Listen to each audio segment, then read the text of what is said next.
งดงามสัทธาสร้างก่อบะมีภัยพ่อภัยก้อยกลายเป็นป่าป่าหุบคนโอพยพหายสอยละมือวัดล้างเงาหงอยผ่านมาได้100 ปีกว่า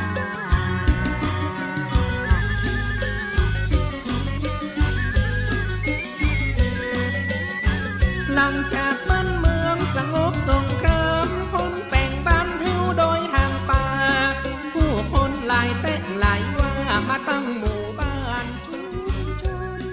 ซ้ำเป็นทุ่งนาล้อมเขตทำการเกษตรพืชผลกลายเป็นหมู่บ้านชุมชนอยู่กินตามธรรมะงะขอยกมือ10 นิ้วกราบนอบน้อมวันตาอภิวาทน้อมระลึกถึงอย่างพระอรหันตสัมมาสัมพุทธเจ้าผู้แสวงหาซึ่งประโยชน์อันยิ่งใหญ่ขอนอบน้อมอย่างพระธรรมคำสอนในศาสนานี้ที่องค์สมเด็จพระสัมมาสัมพุทธเจ้านั้นได้ตรัสแสดงไว้ดีแล้วขอนอบน้อมพระสงฆ์สาวกหมู่ใหญ่ผู้มีทิฏฐิอันหมดจดและงดงามโดยเสียงกล่าวของข้าพเจ้าและถวายความเคารพนอบน้อมใบสามายังครูบาอาจารย์พระเถรานุเถระพระภิกษุสงฆ์สามเณรพระสังฆาธิการทรงสมณศักดิ์บัณฑิตนักปราชญ์ท่านผู้มีความรู้ทุกรูปทุกตนทุกองค์ ที่รับฟังอยู่และขอเจริญสุขสวัสดีมาอย่างพ่อออกไม่ออกศรัทธาโยมพ่อโยมแม่พ่อหมอนแม่หมอนพ่ออุ้ยแม่อุ้ยพี่ปาน้าอาท่านผู้ฟังผู้มีบุญทุกท่านที่ติดตามรับฟังธรรมะยามแรงทางสถานีวิทยุเพื่อการศึกษาพระพุทธศาสนาและวัฒนธรรม 104.5 เมกะเฮิรตซ์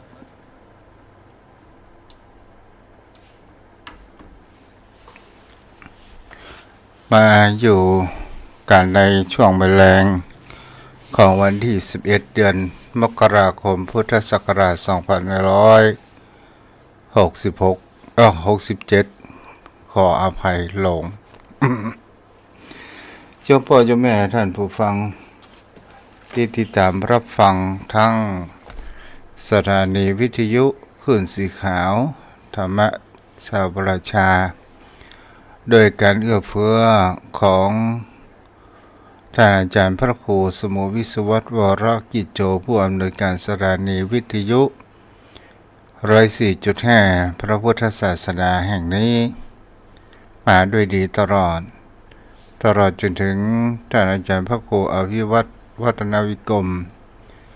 ในคลื่นสีขาวที่เพิ่นก็ริ้งส่งสัญญาณไป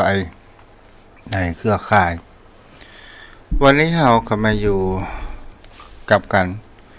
ธรรมะแบบสบายกับโยมพ่อโยมแม่ได้เข้าใจแล้วก็ให้เกิดแห่งคำว่าปัญญาโยมพ่อโยมแม่เป็นสิ่งที่ผู้คนเฮานั้นผ่านประการทั้งว่าวิถีชีวิตของคนเฮานั้นเกิดมาก็ย่อมมีความปรารถนาในสิ่งที่คนเฮานั้นปรารถนาในแห่งทรัพย์สินเงินทองความมั่งมีสีสุขตลอดจนถึงชื่อเสียงเรียกเกียรติยศความสำเร็จรวมไปถึงแห่งคำว่าสุขภาพมีความร่างกายแข็งแรงอย่างนี้เป็นต้นแต่บางครั้งบางคราวถ้าเอามองลงไปลึกๆวิถีชีวิตของคนเฮานั้นจะถามว่ามันสมบูรณ์แบบ 100% ก็คงจะหาบ่ได้ แต่ทุกสิ่งทุกอย่างมันต้องมีคำว่าดีอย่างเสียอย่างจะให้มันดีไปเสียทั้งหมดไปเสียทุกเรื่องก็คงจะเป็นไปได้ยากเป็นสิ่งที่คนเรานั้นจะหันได้ว่าการเกิดขึ้นของชีวิตของคนเราก็คือเป็นความสุขหรือที่เราปรารถนาบางคนนั้น ก็มั่งมีทรัพย์สินเงินทองมากมายไก่กองแต่ก็ขาดแห่งความอบอุ่นขาดแห่งความเปิดห้องว่าขาดในเรื่องแห่งความกำลังใจในการที่มีครอบครัวที่ยังขาดตกบกพร่องไปหลายสิ่งหลายอย่างบางคนถึงมีสุขภาพร่างกายแข็งแรงแต่ก็ขาดไปยังทุนทรัพย์ต่างๆนานาเกิดขึ้นบางคนนั้นก็มีเจริญไปด้วยแห่งยศถาบรรดาศักดิ์แต่เป็นสิ่งเหล่านี้ก็บ่สามารถที่จะรับประกันได้ว่ายศถาบรรดาศักดิ์มันจะบรรลัยสุขของเรานั้นได้หรือไม่แต่เราดูไปแล้วเราเกิดมาในชาตินี้ก็คือการศึกษาแห่งชีวิตของคนเราถึงการศึกษาภายนอกนั้นมันยังมีแห่งคำว่าวันจบและที่สิ้นสุดสำเร็จในการศึกษาแต่สูตรแห่งการชีวิตใจชีวิตของผู้คนเราจะจบการศึกษาในชีวิตอย่างมามีวันจบเกิดขึ้นบางครั้งบางคราวตลอดจนถึงชีวิตของเราบนโลกใบนี้ที่บุญเราได้อัตภาพแห่งความเป็นมนุษย์ได้เป็นคนเราก็มาใจวิถีชีวิตของคนเราไปในแต่ละวันมันก็หมดไปถ้าเราทบทวนคนเรานั้นส่วนใหญ่จะหมดเวลาไปกับคนอื่นจะหมดเวลาไปในคิดแต่เรื่องของคนอื่นการเป็นส่วนมากแต่เรื่องใกล้ตัวตลอดจนถึงการที่อบรมจิตใจของคนเรานั้นก็หาได้ยากในสิ่งเหล่านี้เป็นสิ่งที่ผู้คนเรานั้นจะหาได้ว่าชีวิตของคนเรานั้นบางครั้งบางคราวเราจะไปหลงไหลในแห่งเขาว่าโลกแห่งภายนอกจะไปหลงไหลว่าเราจะมามีความล้มเหลวหรือว่าเราจะมามีความตกต่ำวิถีชีวิตของคนเราก็ต้องศึกษาและเปลี่ยนแปลงไปอยู่สม่ำเสมอมันเป็นประการเช่นนี้สิ่งที่สำคัญมากที่สุดก็คือเราจงอยู่ปัจจุบันอย่างมีความสุขอยู่ปัจจุบันอย่างมีความสุขก็หมายถึงว่าหนึ่งก็คือเราระมัดระวังสุขภาพร่างกายของเราในการเปลี่ยนแปลงอากาศต่างๆนานาเกิดขึ้นเราก็รักษาสุขภาพร่างกายของเราให้ดีที่สุดเท่าที่จะดีได้ต่อมาสิ่งที่สำคัญมากที่สุดสุขภาพจิตเจ้าพ่อเจ้าแม่ก็เป็นบ้านวิตกใจเหมือนกันเพราะว่าคนในปัจจุบันรู้สึกว่าสุขภาพจิตนั้นเสียกันเป็นส่วนใหญ่จะเป็นโรคซึมเศร้าโรคแห่งความบ้าคลั่งโรคแห่งความตื่นตระหนกโรควิตกกังวลต่างๆนานาเกิดขึ้นสมัยก่อนนั้นมันก็มีแต่มันมามีมากแต่ในปัจจุบันนั้นเราจะเห็นได้ว่าความห่างเหินจากศีลธรรมจากคำสอนขององค์สมเด็จพระสัมมาสัมพุทธเจ้า จิตใจของผู้คนเมื่อเหินห่างศีลธรรมแล้วมันก็มีความหยาบกระด้างโดยบ่รู้โทษบุญคุณโทษว่าสิ่งใดที่จะเป็นประโยชน์และบ่เป็นประโยชน์เกิดขึ้นเราจะหันข่าวอย่างที่ล่าสุดที่จะหันได้ว่ามีละอ่อนบ่ใจคนหนึ่งก็โดยความที่เป็นสุขภาพจิตก็บ่ค่อยดีเลยมีความว่าทรัพย์สินมรดกของป่อเมื่อป่อและน้องมามีสมบัติเหล่านั้นก็จะต้องไปตกเป็นของเขาก็ไปสร้างหีบเล็กต่างๆสร้างหีบเล็กอยู่2 ใบนี่ศรัทธาญาติโยมทั้งหลายเราจะหันได้ว่าสังคมเรานั้นมีจิตแห่งความบกพร่องมีจิตแห่งความว่าเปิ้นฮ้องว่าจิตเป็นไข้หรือว่าจิตปกตินี่เองแล้วสิ่งเหล่านี้มันเป็นสิ่งที่จะหันเป็นสัจธรรมขององค์สมเด็จพระสัมมาสัมพุทธเจ้าอยู่ประการหนึ่งว่าทุกสิ่งทุกอย่างบ่ได้ตั้งมั่นมามีความเที่ยงแท้ทุกสิ่งทุกอย่างมันต้องมีการเปลี่ยนแปลงทุกสิ่งทุกอย่างเราบ่สามารถที่จะบังคับบัญชามันได้เอาหันในยุคนี้สมัยนี้โยมพ่อโยมแม่คนเฮานั้นมีจิตใจออกเหินห่างอยู่มากมายจนเป็นกระแสในแห่งเขาว่าทำให้จิตใจของเราพิกลพิการ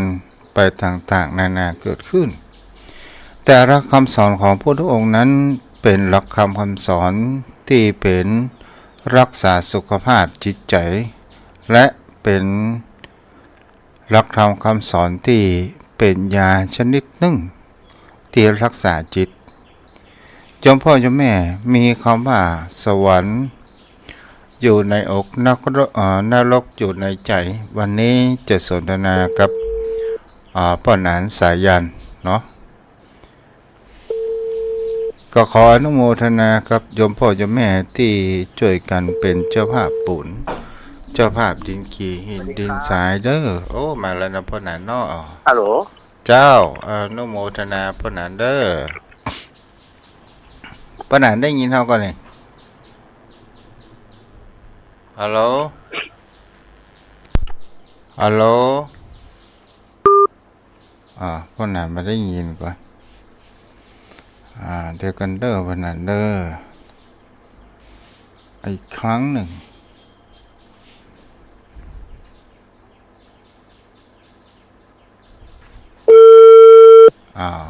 สัญญาณมีเนี่ยเจ้าพ่อเจ้าแม่ทางวัดนั้นก็ได้สร้างที่ปืนกอล์ฟเปิ้นไม้เปิ้นเขาว่ายกฐานเนาะยกฐานขึ้นหน่อยครับไว้สาท่านเจ้าครับได้ยินแล้วเนาะฮัลโหลได้ยินก่อนนี่เดี๋ยวเอาสายตั้งนอกเอาเนาะพ่อหนานเดี๋ยวเจ้าพ่อหนานสายตั้งนอกเอาเนาะ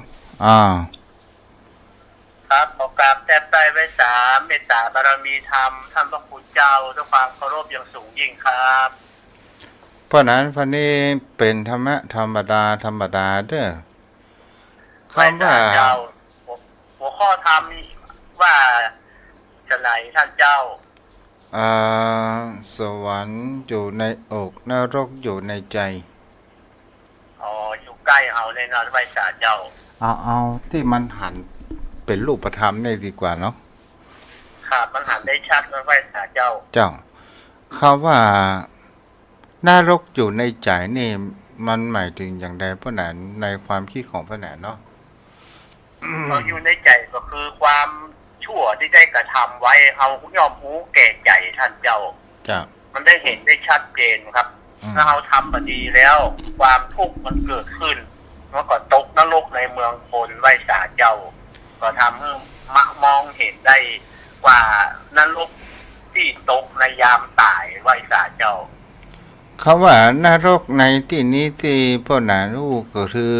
ผลแห่งการทำบดีผลแห่งการทำชั่วหรือว่าเรียกว่าตาบาปไม่ก่อนพ่อหลานตาบาปผลที่กระทำไว้นะยังเขาบัดทำเขาทำบดีในเรื่องของอย่างเอาไปติดคุกติดตารางหรือว่าถูกจองจำก็เป็นการติดนรกในเมืองคนแม้กระทั่งเขากระทำผิดแต่ก็มีคนเห็นเขาก็มีความเก่งกลัวคือกลัวเก่งกลัวต่อกรรมที่ได้กระทำไว้ท่านเจ้าต้องมีความหวาดระแวงกลัวเพื่อนจะมาหู้เหมือนเปรียบไปก็เหมือนงัวสันหลังวะท่านเจ้าก็คือผมมีความเชื่อมั่นในตัวเองกลัวเพื่อนจะหู้ความผิดที่ได้กระทำไว้ต้องลบซ่อนลุกลี้ลุกลนครับกล้าเข้าสังคมเพราะกลัวความผิดที่ทำไว้เพื่อนจะยับจะจับได้แล้วแหมอย่างพ่อนั้นไว้สาครับเปิ้นเขาว่าถ้าว่าเฮาทำแบบดีไว้ถึงใครมาหันถึงภัยมาฮู้แต่กับจิตใจของเฮานั้นฮู้เนาะเฮาท่านไว้สาเจ้าท่านพระพุทธเจ้าคือเฮาจุคนอื่นนี่หลอกลวงคนอื่นหลอกลวงได้แต่จะหลอกลวงหรือว่าโกหกจุตัวเก่านี่มันเป็นไปบ่ได้หรอกครับย่อมฮู้แต่แก่ตัวว่าทำถูกหรือทำผิดเฮาย่อมฮู้เองคิดใจย่อมเศร้าหมองเองบอกว่าจะทำในที่แจ้งหรือในที่มืดเฮาย่อมฮู้เองว่าสิ่งที่เฮาทำนั้นดีหรือชั่วถูกหรือผิดบ่สามารถที่จะปกปิดตัวเก่าได้ไว้สาเจ้าแม่นเหมือนกับนี่ในเรื่องเรามีหั่นอยู่เรื่องหนึ่งก็คือมีเพื่อนกันที่เป็นพิษกันเกิดมาตั้งแต่หน่อยซึ่งเป็นพ่อชายเหมือนกันบ้านใกล้เคียงกันและที่นี่ก็เราเรียนและก็เรียนหนังสืออันอย่างก็จบเพียงกันแต่เวลาที่แต่งงานไปแล้วต่างคนก็ต่างมีภรรยาเกิดขึ้นและก็มีลูกเกิดขึ้นตกมาอยู่วันหนึ่งภรรยาของพ่อชายคนแรกนี้ไปเยี่ยมญาติในต่างจังหวัดเกิดขึ้นแต่ภรรยาของเปื่อนนั้นก็ได้มาเอี่ยวที่บ้านบังเอิญมันก็ขำฝนนี้ก็เลยโมโหจะแกล้งง่อมแกล้งเงาอย่างไรบังเอิญในบ้านนั้นมีขวดเบียร์ขวดเหล้าเมื่อเอาเหล้าเอาเบียร์มาย้อมใจเกิดขึ้นตอนแรกๆนั้นจะกินไปบังเอิญเวลาผ่านไปกระทำให้พ่อใจกับแม่หญิงซึ่งอยู่ใกล้กันมันก็เหมือนกับไฟช็อตเอาไปอามาก็ได้เสียกันพิษแห่งคำว่าผินข้อกาเมและข้อ5สุราทั้งกาเมข้อ3ไว้สาเจ้าและการที่นี้เนี่ยเมื่อเสพสมกันซับเสร็จเรียบร้อยตกมาแห่งวันหนึ่งเกิดมีความสำนึกคิดว่าโอ้เฮาไปเอาเมียเพื่อนและเฮาจะทำอย่างไรโอ้เพราะนั้นและทีนี้มันก็มีการที่ว่าจะอู้อย่างไรว่าเฮาทรมไปเลยจะไปอู้เพื่อนนั้นอย่างใดพ่อใจคนนี้ก็มีความกระวนกระวายแล้วไม่ยิงผู้เป็นภรรยาของเพื่อนก็รู้ว่าเวลาแฟนของแฟนหรือว่าภรรยาของพ่อใจคนนั้นไปอยู่บ้านก็จะมาแอบชอบเสพสมกันอยู่สม่ำเสมอเกิดขึ้นเริ่มพ่อใจคนนี้ก็เกิดแห่งความคุกคุ่นมีจิตใจเร่าร้อนก็ด้วยความกลัวในการกระทำของเพื่อนนั้นเสียอกเสียใจอยู่มากและก็ไปถามทุกเจ้าว่า เอาสิ่งที่ผมกระทำนี้จะหาวิธีออกอย่างใด ก็ด้วยความทุกข์ใจก็ต้องมาถามตู้เจ้า แล้วท่านพระอาจารย์องค์นั้นก็ได้บอกว่าสมมุติเธอตกในบ่อขี้เปอะบ่ออุจจาระอัญญกตามแล้วเธอขึ้นมาอาบน้ำอาบท่าชำระร่างกายแล้วเธอจะกลับไปใส่ชุดที่ตกบ่อนั้นหรือไม่พอใจคนนั้นก็บอกว่าจะไปใส่อย่างแหมเพราะว่ามันเป็นสาบอุจจาระต่างๆนานาฉันใดก็ฉันนั้นเธอสามารถที่จะเปลี่ยนแปลงประกาศธรรมเหมือนเก่าเหมือนเดิมนั้นได้อันนี้ก็เป็นสิ่งที่จะหันได้ประการนึงว่าพ่อใจคนนี้เนี่ยมีความทุกข์ใจมันมามีเป็นไฟที่สูงอยู่ในจิตในใจนะเพราะนั้นความเศร้าหมองยังเกิดขึ้นในใจยังมีมลทินติดตัวไว้สาท่านเจ้าถ้าเหมือนยุดดับแก้วมันแตกมันล้าวจะยางมันเก่าดังเดิมนะมันคงมีตำหนิอยู่เหมือนกับพฤติกรรมที่ทำลงไปอย่าบริสุทธิ์ผุดผ่องทุกประการนั้นมันก็ทำได้ยากอยู่แต่ว่าก็ถ้าติ๊กลงไปทำแหมมันก็จะมีการรอยขุ่นมัวมากกว่าเดิมดังนั้นเพื่อเบาบางก็พึงละเว้นโดยเด็ดขาดแล้วอย่าได้กระทำต่อไปเพื่อความขุ่นหมองมัวนั้นมันทวีคูณขึ้นไว้สาเจ้าพ่อใจคนนี้ก็มีความสำนึกผิดและมีวิธีแก้ไขก็คือได้ออกบวชเป็น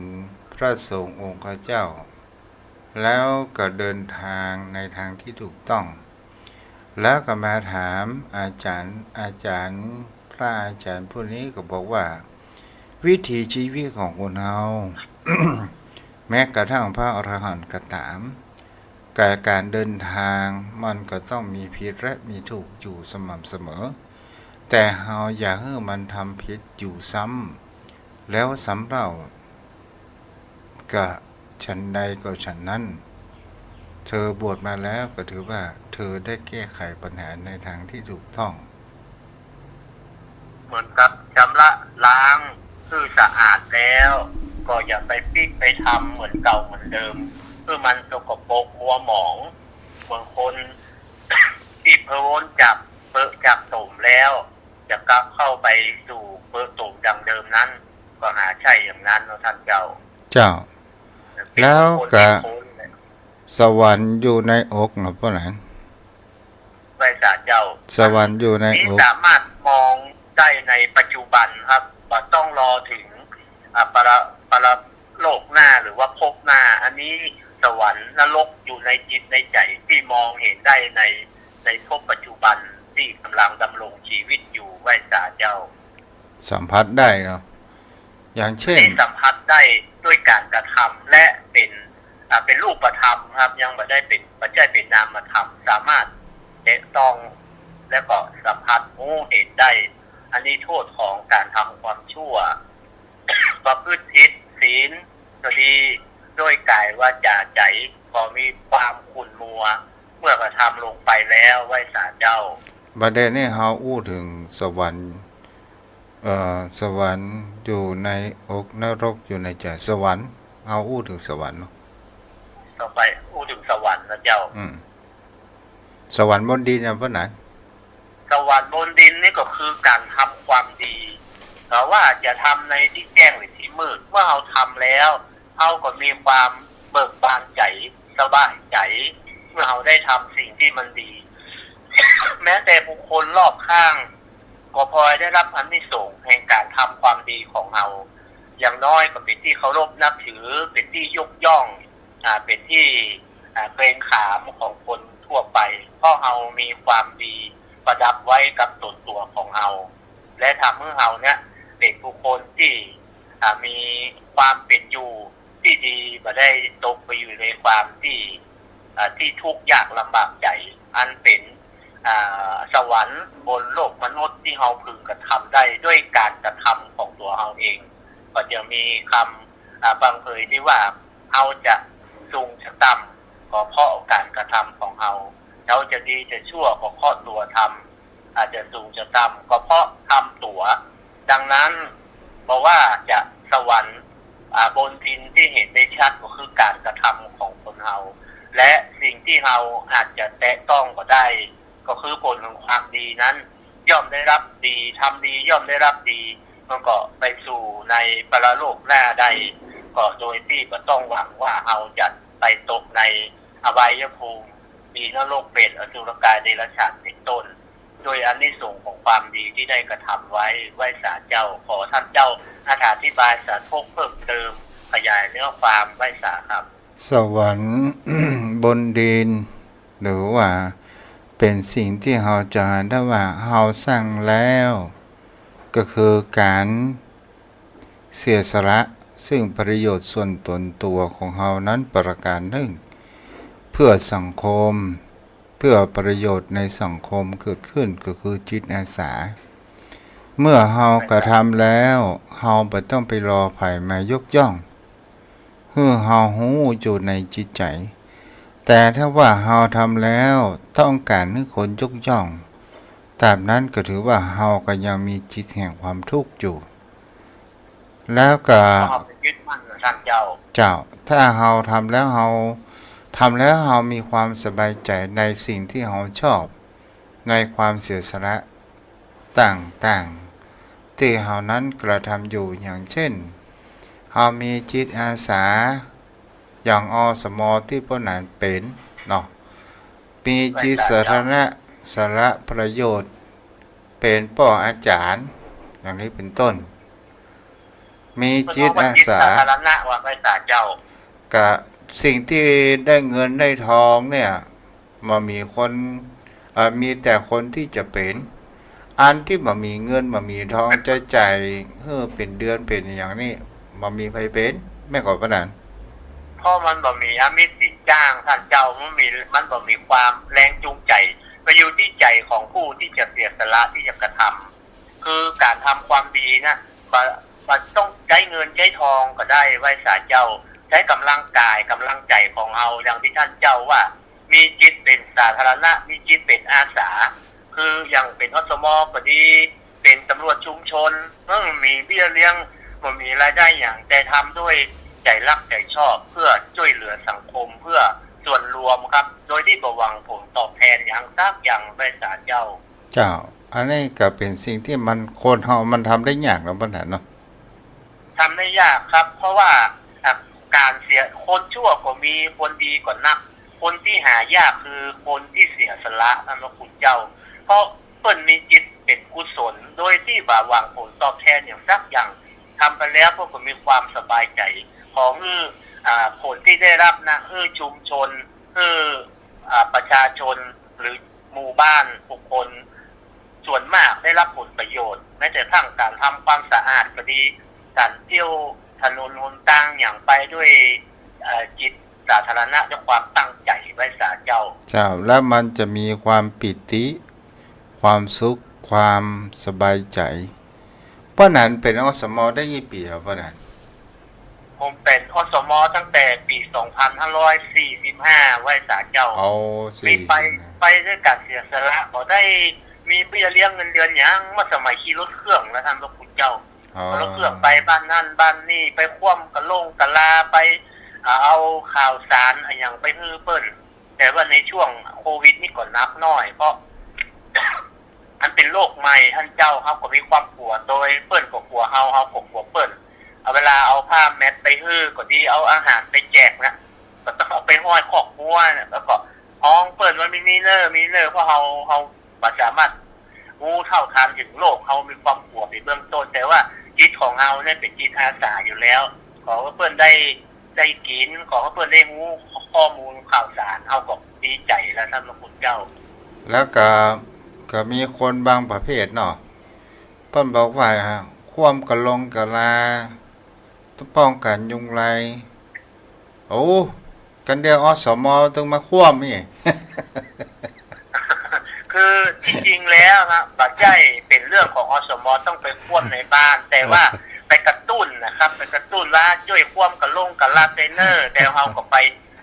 ปรณรงค์ตลอดและแบบทุกเดือนในช่วงหน้าฟ้าหน้าฝนแล้วก็ไปบ้านเปิ้นไปสำรวจว่ามีก๊อกน้ำมียางรถมีกระลงกระลาอย่างคือไปสำรวจแล้วก็ขอความร่วมมือจากเจ้าของบ้านนะคือช่วยควบตัวคือเปลี่ยนน้ำเปลี่ยนเจกันมาคือยุงลายไปไข่ท่านเจ้าแต่ว่าจะเป็นหน้าที่เขาโดยตรงที่เขาไปกระตุ้นเปิ้นไว้สารเจ้าแต่ 2-3 ปีที่ผ่านมานี่รัฐบาลหันความสำคัญของผู้เสียสละสาธารณะเนาะก็ได้เจ้าเพิ่นเพิ่นทีแรกเพิ่ง500ค่าน้ำมันต่อมาก็ยกคือเป็น 1,000 และก็เพิ่นลงในที่ลงข่าวว่าประมาณเดือนพฤษภาเพิ่นจะเพิ่มมือแหม 1,000 เป็น 2,000 แต่ถ้าเสียชีวิตนี้มันเป็นคล้ายๆประกันชีวิตหรือว่าเงินมันเป็นสมาคมเนาะช่วยเหลืองานโซบไว้ศาลเจ้าก้าตัวปัญหามีเท่าไหร่ก้าตัวปัญหามีเท่าไหร่ผมได้502,000ของคู่สมรสได้500,000ครับเพราะว่ามันเป็นค่าน้ำใจในการช่วยงานแล้วถ้าเสียชีวิตไปแล้วเพื่อเป็นสวัสดิการของอสม.ว่าคู่กันแบบชาวบ้านก็คือลำบากกับบุคคลตั้งหลังเนี่ยไปดีไปงานเมื่อกินตามได้เต็มที่ผมก็บอกครอบครัวนะผมว่าเอาตามทั้งหมดเนอะห้ามเก็บไว้หรือเก็บไว้สักบาทไปศาลเจ้ามันก็เก็บครับเพราะมันไม่ได้ตีเดียวแล้วพ่อหนานไปตั้งหน้าแล้วพ่อหนานจะหูกับว่าเปิ้นเก็บครอบครัวผมอู้กันได้เพราะผมกินให้เขานักแล้วมันทรัพย์สมบัติมรดกตกทอดของพ่ออุ้ยแม่มอนเขาก็ได้คนเดียวเขาบอกท่านเจ้าผมมีลูกคนเดียวไว้ศาลเจ้าพ่อหนานอันนี้อู้แต่อู้เล่นไปเล่นเนาะมีคนท่านละอ่อนเนี่ยว่าเปิ้นพี่น้องจะเอาเข้าสมาชิกมันว่าจะเอาเข้าอย่างละบ่เหลือมันว่าแจ้งมันตังอ้อมแล้วกินแย่ได้แล้วเวลาตัวเก่าตายแล้วคนตั้งหลังน่าจะลำบากนี่เนาะเขาก็บอกว่า ไปลำบากอย่างไรวะโคมสร้างปูนานแล้วนี่ไรเอาไว้วันเดียวพอละอ้าวเฮงอู้บ่ลวกนี่เนาะหิงไปตั้งหน้าดิกๆมันไว้ศาลเจ้านี่อู้นอกเรื่องคืออันเรื่องละสังขารเลยตายนะก็จริงว่ามันไม่ใช่เรื่องของเราเป็นเรื่องของลูกของเต้าคนตั้งหลังต้องดูแลเราจริงที่เราดูแลคือปัจจุบันนะสร้างคุณงามความดีไว้แต่เราแบบประมาทเขาได้สบายแล้วอย่างผมจะคิดยาวมาหน่อยว่าผมมีลูกปัจจัยแล้วก็มีแต่ไม่ยิงเนี่ยเขาก็จะบ่ฮู้หยังนะครับก็เลยบอกว่าอันได้ปรึกษาผู้เจ้าที่วัดได้อู้ได้จ่าเพิ่นไว้ก็เขาก็แทบจะได้ยกตังค์สักอย่างผมก็ทำผมไว้หมดมันไม่มีแค่อสม.แล้วสมาชิกอย่างอื่นผมทำไม่เยอะครับมันกระตุกตั้งหลังแต่เดี๋ยวมีให้คนเข้ากับสมาชิกในบ้านพ่อหนานจักหน้าบ่ดึงหลังสตางค์บ่เพียงพอเฮาก็บอกว่ากินต้านสู่เขาใส่ซองธรรมดานะเนาะซองเป่าก็ได้ใส่น้ำทั้งหมดมาทำเก็บไว้เพราะเขาได้ผมหลายอยู่เพราะผมมีลูกคนเดียวครับทุกอย่างก็เป็นของเขาโม้เลยครับสมบัติต่างๆนั้นที่ผมได้รับมรดกจากพ่ออุ้ยแม่มอนมาเขาก็ได้ของผมโม้ครับเขาได้เยอะอยู่ครับเขาได้เยอะอยู่ครับแล้วก็น้องผมก็มีแล้วผมเตรียมไว้ผมซื้อผมละ30,000 กว่าบาทแทบจะไม่ได้จ่ายอย่างลูกเต้าครับผมเตรียมไว้ของผมหมดแล้วท่านเจ้าดีจ้ะอันนี้เพิ่นฮ้องว่าเตรียมพร้อมแห่งการเดินทางผมเตรียมไว้เมินนะครับผมเตรียมไว้ตั้งแต่เมินแล้วผมขอโทษตั้งแต่หัวผมงอกแล้วผมว่าหัวมันงอกแล้วมันอยู่ได้ผมเมินละธรรมชาติมันไหลเข้ามาไว้ศาลเจ้าก็เหลือที่ตัวเฮาอย่าสร้างคุณงามความดีได้นับจะได้ตามสติกำลังเฮาอันนี้มันจะเป็นไฟ2 ทางเฮาไปหน้าท่านเจ้าแต่เรื่องสังขารนั้นเป็นหน้าที่ของเขาละออกนอกเรื่องไปนักหน่อยออกนอกเรื่องไว้ศาลเจ้าถึงว่าสวรรค์บนดินแห่งประการหนึ่งก็คือเป็นสิ่งที่เราจะนะว่าถ้าบุคคลใดมีใจแผ่ในพระรัตนตรัยเป็นคนที่มีศีลมีธรรมอยู่ข้อง มันก็ทำให้ครอบครัวนั้นอบอุ่นและก็มี เป็นกัลยาณมิตรที่ดีของครอบครัวถ้ามีศีลมีธรรมนะท่านเจ้าก็ต้องเอาสร้อยแหวนเงินทองอย่างมามอบเพื่อขอเพื่อทำความดีเพื่อเอาหันนะมันมีค่ามากกว่าสร้อยแหวนเงินทองที่เขาจะเอาเพื่อเอาไว้สาเจ้าความดีนี่อยู่ที่ไหนก็ดีท่านเจ้าถึงมามีข้าวกินแต่มีกำลังอกกำลังใจให้กันและกันมันก็อิ่มเหมือนกันนะเพื่อนนั้นโอ้ท่านเจ้ากำอู้กำจ่าปิยวาจาหรือความดีที่ทำไว้นะท่านเจ้ามันทำให้เขาเก่งเขาโตยและทำให้เขานับถือเขาโตยและเห็นใจเอ็นดูอย่างมันมีท่านหมดด้วยนั้นในส่งของความดีที่เขาได้กระทำไว้นะท่านเจ้ามันเขาต้องเก่งโตยเขาก็ต้องสร้างความดีเพื่อเสมอเขาโตยท่านเจ้าและเขาก็เป็นกัลยาณมิตรที่เขาได้พบโดยที่ว่าเป็นบุญเป็นวาสนาของเราอย่างยิ่งที่ได้พบกัลยาณมิตรที่อยู่ใกล้และเป็นคนดีท่านเจ้ามันก็เป็นบุญบารมีของเราที่เราสร้างไว้ก็หาได้ยากยิ่งกันท่านเจ้าแต่ถ้าว่าเรามีทรัพย์สินเงินทองมีให้นาป่าตั้งถ้าลูกเต้าบ่เอาคำสอนคำสั่งเอาไปเอามาเดือดร้อนกับลูกเต้าไปสร้างปัญหาต่างๆนานาที่ให้ที่นาขายไปหมดแล้วเนาะพนันเนาะเนี่ยท่านเจ้าคือถ้าตกอยู่ในอบายมุขทรัพย์สมบัติของบัตรสามารถรักษาทรัพย์สมบัติของบิดาบรรดาหรือวันบรรพบุรุษไว้ได้ แต่ถ้ามีความขยันความพยายามนะครับคุณเจ้ามันต่อยอดไปแห่น้อยเดียวครับมันก็สุขสบายละเพราะมันพื้นฐานมันมีอยู่แล้วครับแล้วก็ของผมนี่อยู่ได้บุญนะท่านเจ้าเพราะผมนึกว่าผมคิดว่าผมมาถูกทางผมได้บวชในพุทธศาสนาแล้วก็ได้บุญกุศลที่ได้รับของพ่ออุ้ยแม่อุ้ยครับก็ถือว่าเป็นบุญของเราก็ทำบุญต่อเขาก็ไม่ใช่กินของเก่าของเดิมท่านเจ้าทำต่อไปนะท่านเจ้ามันก็สบายอกสบายใจก็เอาตามกำลังนะท่านเจ้าได้ก็พิจารณาในการทำบุญไปนะท่านเจ้าเพราะมันจึงเอาอย่างไปจนได้ซักอย่างบอกว่าจะมีนักมีน้อยมันจึงเอาไปก็ได้ครับมันจะเหลือก็คุณงามความดีเพราะผมเชื่อเช่นนี้เพราะผมอยู่วัดมาตั้งแต่เป็นละอ่อนนะไว้สาเจ้าเขาได้มีบุญที่เขาได้รับการอบรมสั่งสอนจากพ่อจากแม่จากครูบาอาจารย์ในทางด้านที่ดีและถูกต้องก็คือเป็นสิ่งที่เขาสอนได้ว่านี่ก็คือบุญอย่างหนึ่งนะพนันเนาะสิ่งแวดล้อมของเราโตไว้สาเจ้าที่เราพบพุทธศาสนาแล้วเราได้ธรรมะคำสอนเราได้สิ่งที่ดียิ่งอันเป็นเกี่ยววิเศษที่ทำให้ติดตัวติดตนเราในทั้งจัดนี้จัดหน้าแล้วก็ธรรมของพระพุทธเจ้าไม่ใช่โลกิยะอย่างเดียวมันมีโลกุตละโดยใช้ทั้งในโลกปัจจุบันและโลกภายหน้าใช้ได้ทั้งนั้นเขาจะเลือกเอาอย่างใดเขาอยากความเกิดความสุขความเจริญในโลกนี้เขาก็ทำได้ด้วยคำสอนเขาจะไปโลกหน้าเขาไปสู่สุคติภูมิหรือเขาไปสวรรค์นิพพานเขาก็ทำได้ครับเพราะธรรมะคำสอนพระพุทธเจ้ายังอยู่สวรรค์นิพพานก็ต้องอยู่ตามเดิมครับเพราะว่าอริยสาวกหรืออรหันตาปรากฏใจธรรมของพระพุทธเจ้านะครับในการดำเนินปฏิปทาอยู่ที่เราว่าเรามีบารมีเรามีความตั้งใจมากน้อยเพียงใดไว้สาเจ้านั่นและแห่งประการหนึ่งเพราะนั้นในปัจจุบันเนี่ยข้าวพ่อข้าวเนี่ยเหมือนนรกชัดๆเลยนะประเดี๋ยวนี้ข่าวแต่ละข่าวมันก็เหมือนกับว่ามีใกล้ป่าบ่มีน้ำกินอ่ะมันกบเข้าเฝ้าก่อบัวพระพุทธศาสนาเจริญในประเทศไทยแต่ว่าบางคนนะประหารคุณค่าของพระรัตนตรัยคำสอนพระพุทธเจ้านะพระพุทธเจ้ายังกลับทำความชั่วอยู่โอ้นี่ตกนรกในโลกเมืองคนแต่ท่านเจ้าจ้าแม่นประหลาดแล้วมันมีแบบแผนการปฏิบัติไว้ทุกอย่างแล้วเราต้องไป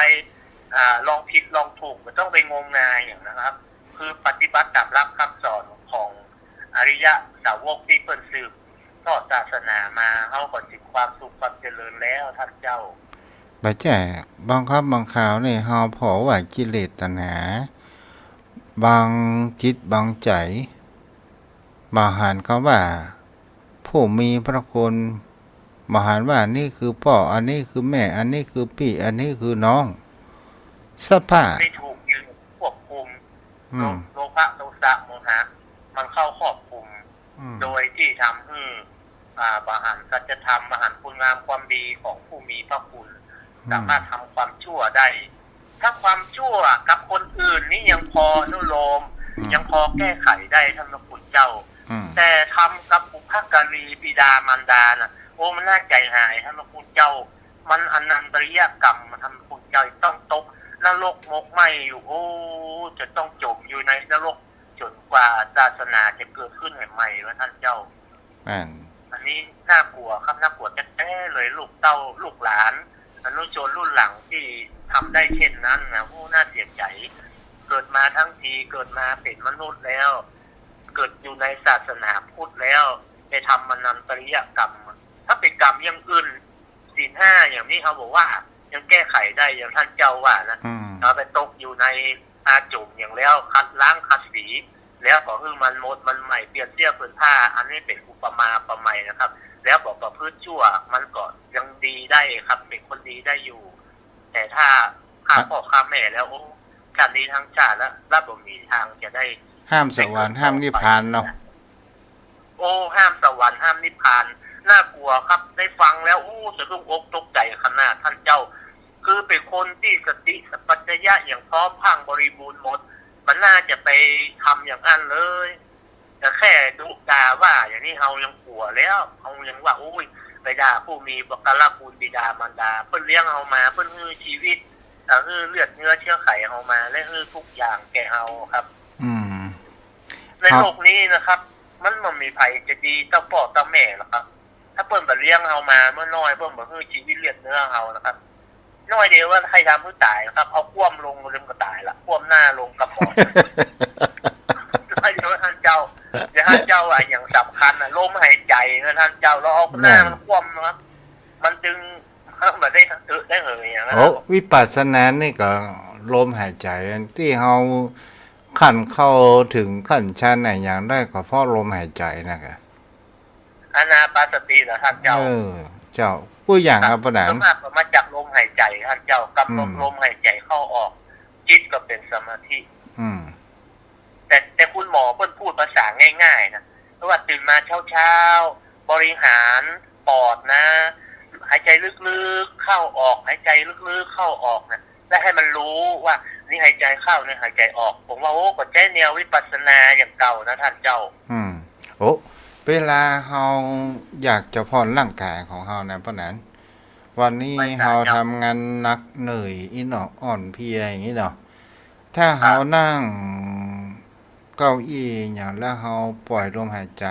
ออกสูดแล้วกันจนมัน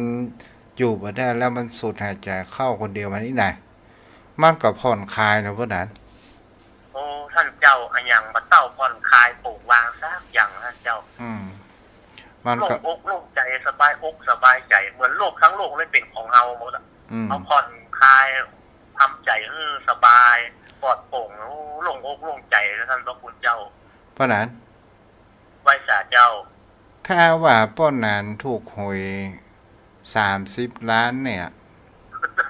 ป้อนนั้นจะทำอย่างไรจะเนี่ยใหญ่กับท่านเจ้าโอ้กินมันก็ตึงกินแบบเสี่ยงถึงวันนี้ก็กินได้น้อยเดียวอะมันเท่าแล้วท่านเจ้ามันจะไปโมดไปเสี่ยงอย่างเงี้ยแจกจ่ายทำการทำบุญไปน่ะสร้างคุณประโยชน์ไปนะครับเจ้าแล้วเปิ้นว่ามีข้อแม้เนี่ยถ้าว่าถูกหวยรางวัลที่1 30 ล้านดีอกดีใจมากเกินไปเส้นเลือดในสมองแตกอย่างนี้เนาะอันนี้มันดีใจเกินไปแบบไว้สาเจ้าแล้วป้อนน่ะจะเอาก่อผมก็เอาท่านเจ้าก็อยากจะตกเป็นทาสของเงินท่านเจ้าเอามาถูกก็อยากจะเงิน